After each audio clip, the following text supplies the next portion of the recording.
प्यारे मसीही विश्वासियों, जय यीशु की। आज हम लोग वर्ष के 8वें सामान्य रविवार में प्रवेश किए हैं। तो आज का पहला पाठ हमें अपनी बातों तथा व्यवहार के प्रति आगाह करता है। जीवन की वास्तविकता भी यही है कि हम अपनी मृदु वाणी से जीवन को सफल एवं सरल या कठिन एवं जटिल बना लेते हैं। हम अपनी वाणी से किसी को प्रोत्साहित या हतोत्साहित कर सकते हैं। हम अपने बुरे शब्दों से झगड़ा शुरू कर सकते हैं या अच्छे शब्दों से झगड़ा टाल भी सकते हैं। इसलिए प्रभु का वचन कहता है, चिंगारी पर फूंक मारो और वह भड़केगी, उस पर थूक दो और वह बूझेगी, दोनों तुम्हारे मुंह से निकलते हैं। संत याकूब भी वाणी के परिणामों की विस्तृत तथा तुलनात्मक शैली में बताते हुए कहते हैं, यदि हम घोड़ों को वश में रखने के लिए उनके मुंह में लगाम लगाते हैं जो कभी शांत नहीं रहती और प्राणघातक विष से भरी हुई है। सुसमाचार में प्रभु का कहना है कि वृक्ष अपने फल से पहचाना जाता है। हमारे हृदय में जो है वही मुख से बाहर आता है।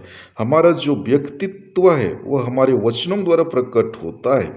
इस तरह व्यवहार कुशल एवं मृदुभाषी होना एक कला है। आइए हम भी अपनी वाणी पर ध्यान दें, जिससे जीवन में मधुरता बरकरार रहे। जी हाँ मेरे प्यारे मसीही विश्वासियों, जीवन हमारे लिए ईश्वर का अनमोल वरदान है। इस जीवन को हम एक ही बार जी सकते हैं। इस जीवन में वह हमें कई शक्तियाँ, प्रतिभाएं और क्षमताएं आदि दी हैं। जैसे हम देख सकते हैं, सुन सकते हैं, बोल सकते हैं, याद कर सकते हैं, समझ सकते हैं, निर्णय ले सकते हैं और अच्छाई तथा बुराई में अंतर पा सकते हैं। क्या लगता है ईश्वर हमें इन सब गुणों को क्यों दिए हैं? इसलिए ताकि हम इसके द्वारा ईश्वर को जान सकें और अपने जीवन के महत्व को समझ सकें। उन वरदानों के माध्यम से अपने दैनिक जीवन को आनंद और खुशीपूर्वक, ईमानदारी और सच्चाई के साथ जीकर उसे फलप्रद बना सकें। पर कई बार हम ईश्वर से मिले इन वरदानों पर गौर नहीं करते। अपने जीवन से जो फल उत्पन्न करना है उसका हम एहसास नहीं करते हैं। अगर फल उत्पन्न भी करते हैं तो ईश्वर के लिए उपयुक्त नहीं होता है और ये जीवन दूसरों के लिए बोझ बन जाती है। आज के पाठ हमें अपने जीवन के आचरणों को परखने और अपने जीवन पर आत्ममंथन करने के लिए कुछ बिंदुओं और जीवन उपयोगी परामर्श देती है, ताकि जीवन की खामियों में सुधार कर इसे सुंदर, अच्छा, पवित्र और फलप्रद बना सकें। आज का पहला पाठ प्रवक्ता ग्रंथ से पढ़ा गया था। इसमें मनुष्य के चरित्र की परख करने की बात को बतलाई गई है। कोई व्यक्ति कैसा है उसकी परख केवल रंग रूप या पहनावा आदि को देखकर नहीं किया जा सकता है। इससे उसकी असलियत का पता नहीं चलता है। पाठ हमें बतलाती है कि अगर उसकी परख करनी है तो बोली और वचन को सुनना होगा, क्योंकि उससे उनके हृदय के भाव प्रकट होते हैं। उसके मन दिल में क्या है व्यक्ति के बातचीत से बाहर निकलता है। इस पाठ के द्वारा आज हम अपने बोली पर गौर करें। हमारी बोली कैसी है?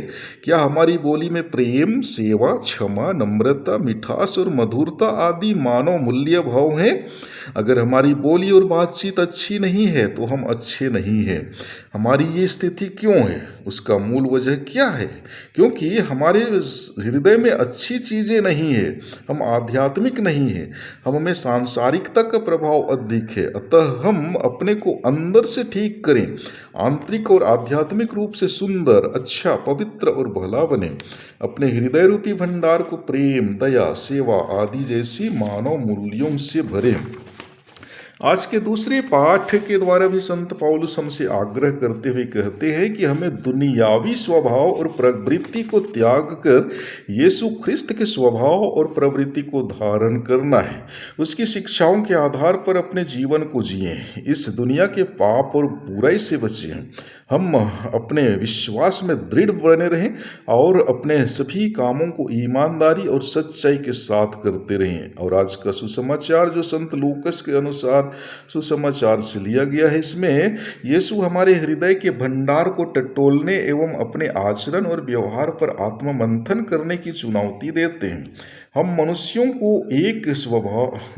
का एक स्वभाव है जिसके अनुसार हमारी अपनी बड़ी से बड़ी बुराइयां या कमजोरियां स्वयं को दिखाई नहीं देती हैं, परंतु दूसरों की छोटी सी छोटी कमजोरियां स्पष्ट दिखाई देती हैं और हम उनकी टीका टिप्पणी करने लग जाते हैं। यीशु चाहते हैं कि पहले हम अपने आचरण को बेहतर बनाएं, उसके बाद दूसरों के आचरण की चिंता करें।